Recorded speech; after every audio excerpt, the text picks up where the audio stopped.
A few weeks back, I stumbled across a poorly built wooden cabin in my basement. Afraid that someone broke into my house, I called the police to check it out.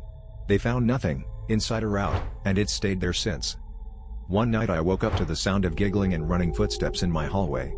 I sat up and stared at the doorway waiting for someone to appear. It's nothing, I thought to myself. I tried falling asleep again, but a child's laugh then echoed through the hall. Come on, I'm an adult. There is no such thing as ghosts. Telling myself that, I of course got out of bed and stepped into the hallway. I flipped the switch on but no light. Okay, maybe it is ghosts. I checked the other switches and nothing. Power must be out. I grabbed my flashlight from the kitchen drawer and went downstairs into the basement for candles. It was pitch black. Even my flashlight, which lit the entire house, reduced to a simple circle. I stopped halfway down as my light shined over the crooked cabin in my basement. I fucking forgot about that thing. I bravely searched the basement for candles as my hands quivered in absolute fear. They must be on the other side of the wooden house. It's okay, it's fine. The police checked it out. I reinforced my doors and windows. I got security cameras. I'm a bitch. I started walking back upstairs but got over myself and returned to the cabin. I pushed the door open and had to duck to fit inside.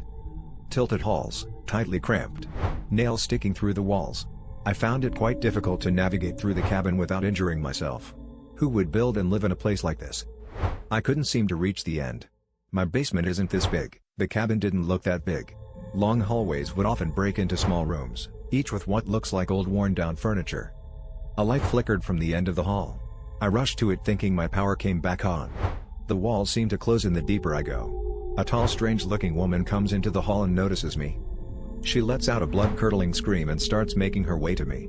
I slam my feet into the ground, pushing myself back as I attempt to flee. My heart races as I'm unable to turn around and run due to how tightly packed the hallways are. I continue sprinting backwards as nails slash away at my skin from head to toe. Before I can reach the beginning of the hall, I find myself trapped as several nails latch onto my body.